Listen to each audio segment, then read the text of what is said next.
Ya, oke. Pada hari ini sesi kedua saya akan menjelaskan mengenai linear programming sedikit ya. Linear programming merupakan bagian dari salah satu riset operasional ya.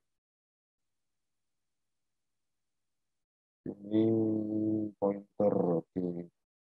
Nah, linear programming atau disebut dengan program linear merupakan salah satu teknik yang dapat membantu dalam pengambilan keputusan, alokasi sumber daya yang terbatas, dan langkah secara optimum. Nah, ini secara optimum. Jadi merupakan suatu teknik perumusan ya atau formula ya yang bisa membantu dalam pengambilan keputusan. Nah, sumber daya terbatas tersebut jika di dalam suatu industri manufaktur perusahaan bisa meliputi semua faktor-faktor produksi ya, seperti mesin-mesin, tenaga kerja, bahan mentah, modal, teknologi dan informasi. Nah, jadi di sini dengan jumlah faktor produksi yang terbatas, mesin-mesin, tenaga kerja dan lain sebagainya, kita bisa mengambil keputusan berapa sih hasil produksi yang dihasilkan secara maksimum, secara optimum ya. Jadi optimum itu bisa maksimum atau minimum nanti kita lihat ya. Nah itu. Oke. Nah karakteristik dari pemrograman linear programming. Jadi ini bukan bahasa program seperti komputer ya, tapi ini adalah di dalam riset operasional gitu. Linear programming atau pemrograman linear karakteristiknya yang pertama adalah memiliki fungsi tujuan. Fungsi tujuannya hanya dua ya, untuk menetapkan nilai maksimum dan minimum. Nah itu. Tadi misalnya eh, tujuannya bagaimana suatu pabrik manufaktur bisa mencetak atau memberikan nilai maksimum, nilai keuntungan yang maksimum dengan kapasitas mesin yang ada dan jumlah tenaga kerja yang ada ya. Jadi berapa banyak maksimum barang yang bisa diproduksi. Nah itu kita harus tentukan fungsi tujuannya. Jadi ada fungsi tujuan yang pertama. Kemudian yang kedua contohnya juga harus bisa meminimumkan biaya produksi yang ada. Itu. Nah, itu nanti dengan batasan-batasan ya, ada constraint tadi batasan dengan jumlah pegawai yang berapa yang ada, bahan yang ada, ya kemudian juga jumlah mesin dan lain sebagainya. Kemudian ada alternatif pemecahan masalah ya, nanti ada beberapa pemecahan masalah, beberapa alternatif. Nanti kita akan lihat contohnya ya, gampang nggak susah ya. Nah ini akan dirumuskan dalam hubungan matematis secara linear ya. Jadi kalau waktu sekolah pernah belajar persamaan linear, nah itu aplikasinya di dalam ini riset operasional linear programming ya. Jadi waktu SMP atau SMA kalian pernah belajar persamaan linear ya, persamaan linear dalam aljabar ya. Nah itu kurang lebih seperti itu. Jadi digambarkan, dirumuskan dalam bentuk linear hubungan matematis ya. Nah itu.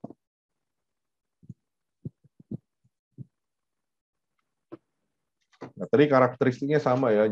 Linear programming dapat dirumuskan secara matematis jika memenuhi persyaratan sebagai berikut. Satu, adanya fungsi tujuan. Tadi sudah dikatakan ya objective function, yaitu tujuannya bagaimana menentukan nilai maksimum atau minimum ya. Nanti apa? Maksimum apa saja dan minimum apa saja. Kedua, adanya fungsi batasan-batasan ya. Fungsi batasan-batasan atau kendala fungsional atau constraint ya. Nah, itu. Jadi batasannya tadi contoh jumlah tenaga kerja, mesin, bahan, mentah, dan lain sebagainya. Dan yang ketiga, nilai variabel perubah harus positif dan non negatif. Artinya jumlah-jumlah manusia tidak mungkin minus ya. Nah, tidak mungkin minus. Kosong bisa jumlah mesin. Mesin juga tidak boleh minus. Minimal satu ya. Harus positif. Jadi tidak bisa negatif. Nah, itu secara logika ya. Jadi nggak mungkin bagaimana kita bisa memproduksi suatu barang atau produk, tetapi bahan mentahnya nol jumlahnya atau minus. Ya, apa yang diproduksi kalau minus ya? Nah itu analogi gampangnya aja. Nah, fungsi tujuan atau objective function biasanya digambarkan atau dirumuskan dengan variabel z. Z max atau Z minimum ya. Jadi variabel. Jadi variabel adalah apa? Ya, jadi variabel adalah suatu simbol ya. Suatu simbol atau lambang yang mewakili suatu nilai. Nah, itu adalah variabel ya. Jadi variabel misalnya kalau persegi panjang. Nah, itu ada variabel ditampung simbolnya P misalnya ya. Persegi panjang, panjangnya kita sebut dengan P kalau belajar waktu SMP ya. Kemudian luas persegi panjang, variabelnya digambarkan atau ditulis dalam LB, lebar persegi panjang ya. Maka untuk mencari luas sama dengan variabelnya adalah P dikali LB. Nah, ini disebut dengan variabel semua nih. Oke, jelas ya. Ini variabel PJ dan variabel LB.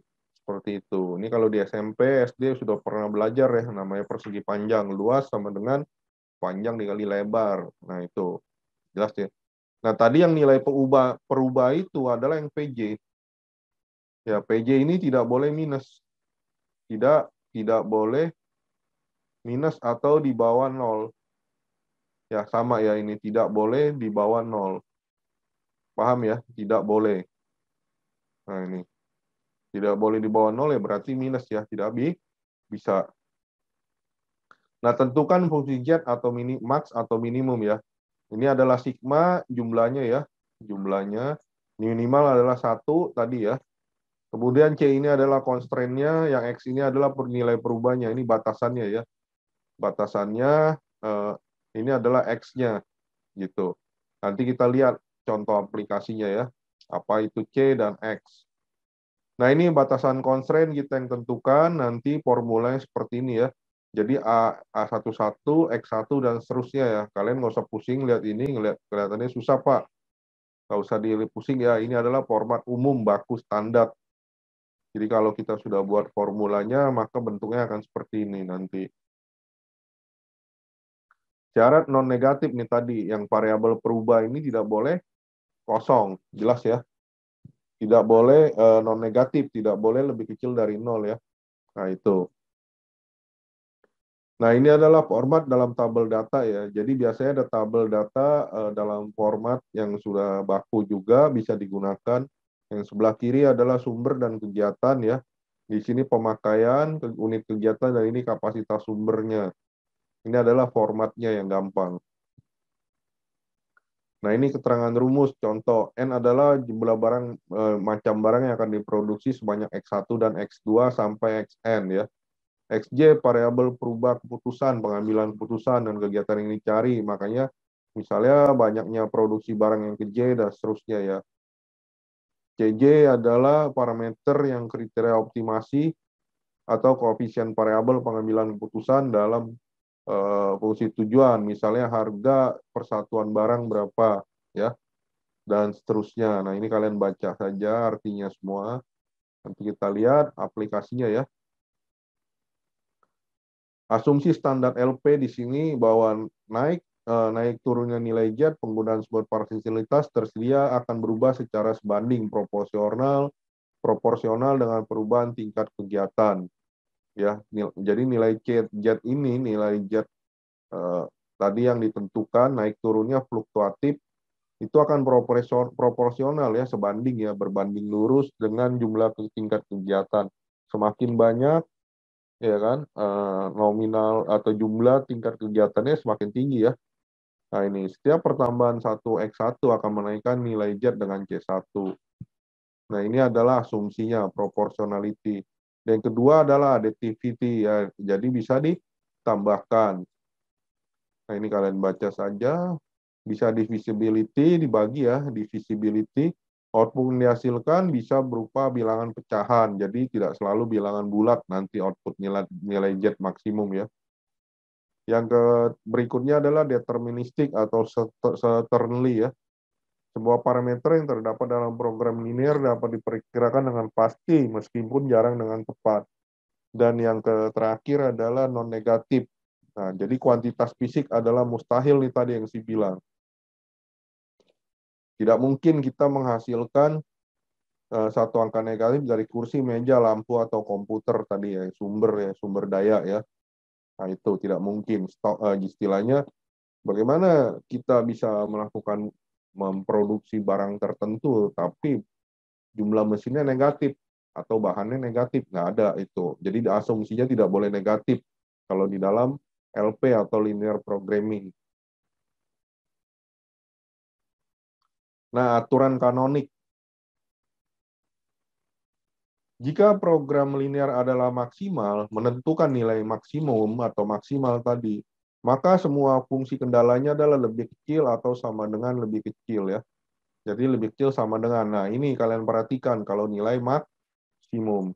Jika yang dicari nilainya adalah minimum, nilai minimum, maka adalah lebih besar. Nah, ini ada umum ya bentuknya. Jika fungsi kendala yang bersanda sama dengan, maka fungsi kendala tersebut menjadi dua ketidaksamaan ya. Kalau fungsi kendalanya atau constraint tersebut bertanda sama dengan. Kemudian tergantung dari permasalahan linear dihadapi, maksimisasi atau jumlah mengubah ke dalam jumlah bentuk yang dikehendaki permasalahan yang dihadapi dikalikan dengan -1. Ini aturan kanonik. Nah, kita akan menggunakan metode grafik ya untuk menentukan nilai maksimum dan nilai minimum. Oke. Nah, ini adalah area visible ya. Area visible yang menentukan artinya yang layak ya, yang layak yang bisa kemungkinan mencari nilai maksimum yang ada di dalam daerah visible ini nilainya. Jadi bisa X-nya 1 di sini ya, bisa Y-nya 2. Tetapi dia ada tercover di dalam area yang visible. Nah, ini adalah yang menentukan maksimum. Maksimum dia harus lebih kecil ya. Nah, perhatikan lebih kecil sama dengan. Jelas ya? Nah, ini adalah yang kalau visible, contoh yang kedua, ini untuk mencari menilai minimum. Ya, mencari nilai ongkos biaya produksi paling minimum ya. Nah, ini adalah daerah visible-nya. Sudah pasti nih hukumnya nih. Ini pertidaksamaannya adalah lebih besar sama dengan. Jelas ya? Nah, ini adalah kalau sama dengan ya di titik perpotongan ya area visible-nya. Oke, jelas ya. Jadi ingat kuncinya hanya ini aja tadi. Nanti. Kalau untuk menentukan maksimum ya berarti semua fungsi kendala adalah dalam bentuk ini lebih kecil sama dengan ya. Oke. Nah, sekarang kita lihat aplikasinya. Nah, ini algoritma atau langkah-langkah dalam metode grafik ya. Formulasikan fungsi tujuan dan fungsi batasan dalam bentuk matematik. Ya. Fungsi pertidaksamaan diubah menjadi fungsi persamaan dengan notasi lebih besar atau sama dengan. Atau angka di belakang notasi tersebut adalah angka minimum. Lebih kecil sama dengan, atau angka notasi tersebut adalah angka maksimum dengan notasi sama dengan. Jadi fungsi constraint baik nilai positif, mencari nilai maksimum dan minimum, harus diubah. Jadi kalau dia lebih kecil atau lebih besar, ini harus diubah menjadi sama dengan. Jelas ya? Kemudian gambar fungsi tersebut ke dalam sistem salib sumbu ya dengan cara mengarsirnya. Daerah arsiran ini disebut dengan daerah visible. Itu. Ya. Yang berikutnya adalah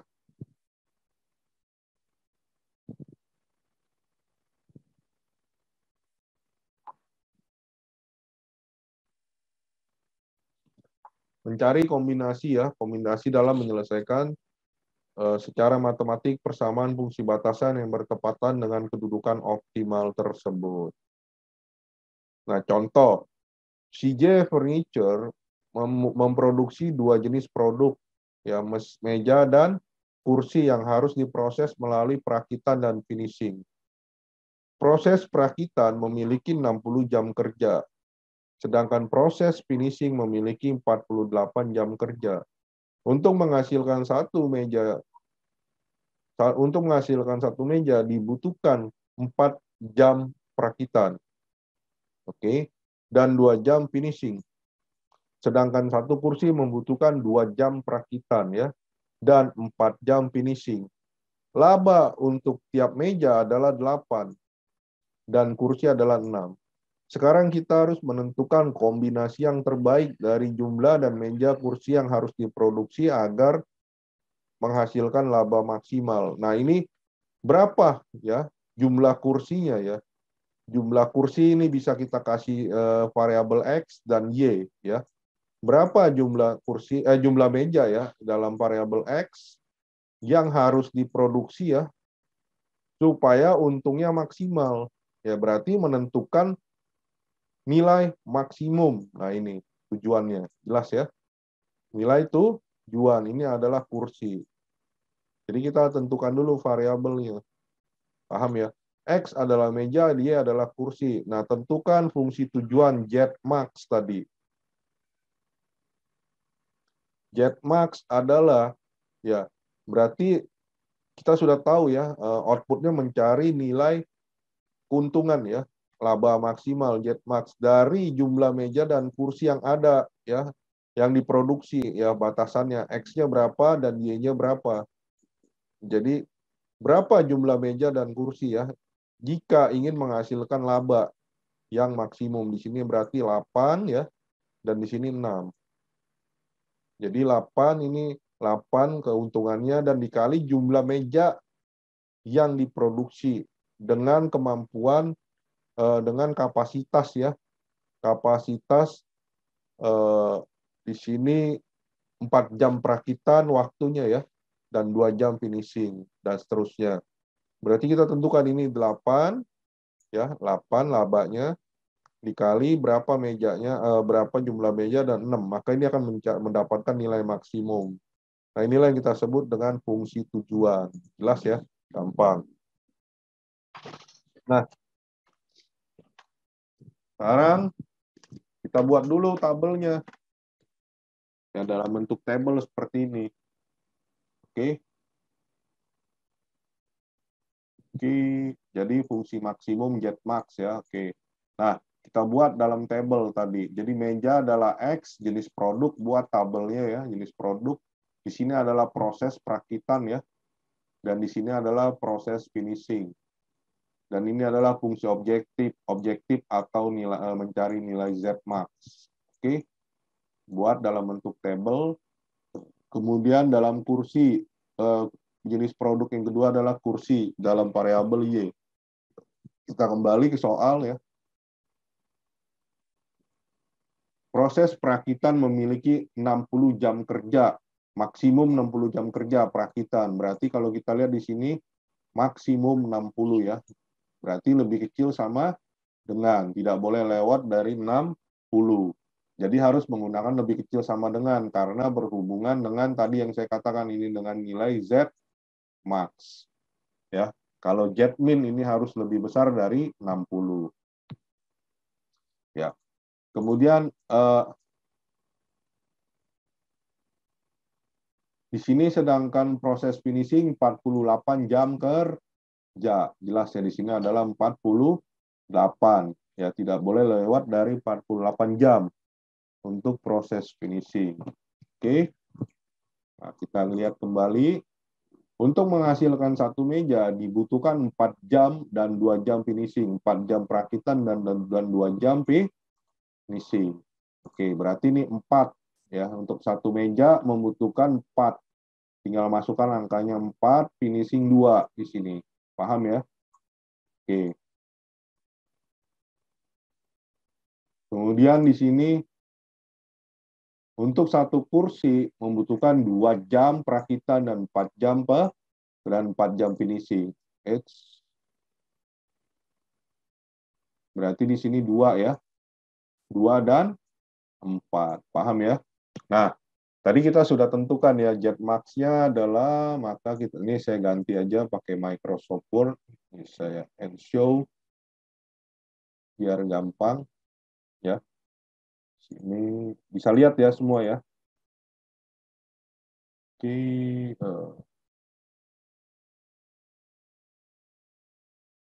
saya copy saja. Nah, ini ya. Tentukan nilai Z max ya, tadi soalnya nilai Z max. Z max ya sama dengan 8X ditambah 6Y ya. Nah, ini adalah soal yang tentukan nilai Z max. Kemudian yang kedua adalah langkah yang kedua, tentukan nilai constraint ya. Batasan fungsi kendala. Berarti constraint batasan ya, batasan atau constraint ya.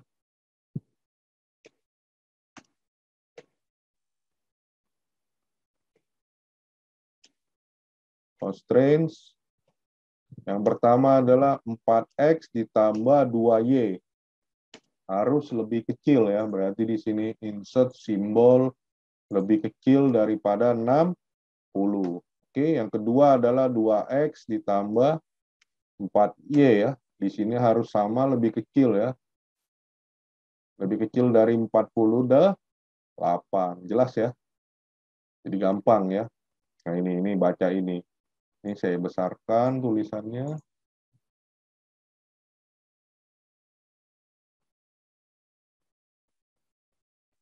Batasan constraint. Syaratnya adalah non negatif ya tadi. Syarat non negatif. Artinya X dan Y harus lebih besar. Ini saya save dulu biar nggak hilang apa yang kita kerjakan hari ini. Sekarang tanggal 11 Maret 2022. X dan Y harus lebih besar daripada 0 ya, tidak boleh kecil. Tidak boleh minus atau di bawah 0 ya. Nah ini syaratnya. Jadi nggak mungkin ya jumlah mejanya minus ya di bawah 1. Tapi 0 masih bisa, artinya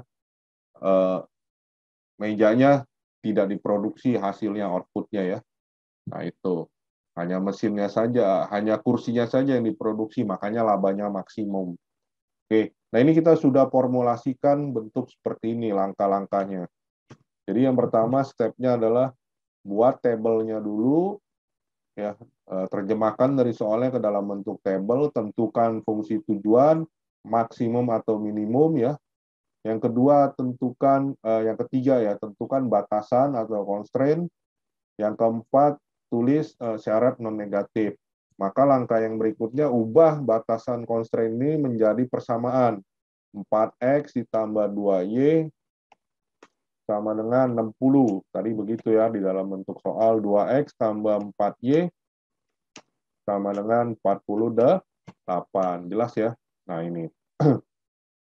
Nah ini bisa kita bagi dua nih. Kalau mau ya, ini kita bisa bagi dua. Persamaan ini ya kalau tidak mau dibagi nggak apa-apa. Ini di dalam ilmu matematika SMP ada ya. Ini bisa kita bagi dua ya. Kalau bagi dua berarti 2X ditambah Y sama dengan 30 persamaannya. Paham ya? Ini dikonversi ya. Ini kita konversi aja. Ini, Pak, maaf Pak. Ya. Share screen-nya nge-freeze Pak. Oke. Ya Pak, nggak bergerak Pak. Nggak bergerak ya. Oke. Ya, udah kelihatan belum sekarang? Sudah Pak, sudah Ya. kelihatan Pak. Nah, tadi oke, kita keluar dulu ya, masuk kembali ya. Ini 35 menit ya. Saya capture dulu deh. Tanggung. Saya capture absen dulu. Ditampilin mukanya. Ntar saya ulang habis ini yang ini ya. Saya ulang. Jadi tadi nge-freeze ya. Oke. Udah. Tadi yang izin sama saya Tania ya. Tania sama Astina ya. Oke. Oke, saya capture.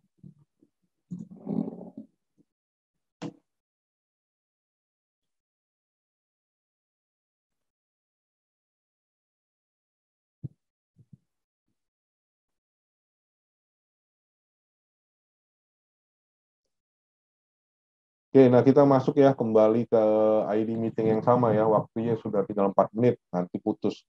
Oke, kita log out.